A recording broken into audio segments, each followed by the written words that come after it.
bisub rawante baa ngi nii ku ko sóobu raw sa maas ba faw def ci loo am ne selaw. bisub miraasu baa ngi nii loo man defal ak loo mënul def ci ba jeexal futtikul. sëriñ bi ne bis bile moo di sa mbég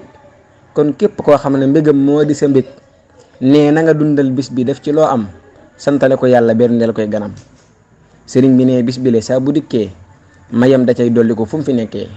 te nee na mboolem lu mu bëggoon ci la ko am soññe bi mat na kuy murit na nga ca jëm. te nee na mboolem lu mu bëggoon ci la ko am soññe bi mat na kuy murit na nga ca jëm. 18 safar moo tee ñu doone ay jaam 18 safar moo tee ñu rey suñuy maam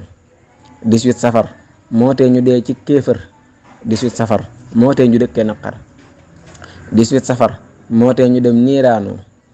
18 safar moo tee wolof nasaraanu 18 safar moo tee ñu seeru yu nattu 18 safar moo tee ñu dëkke ñaxtu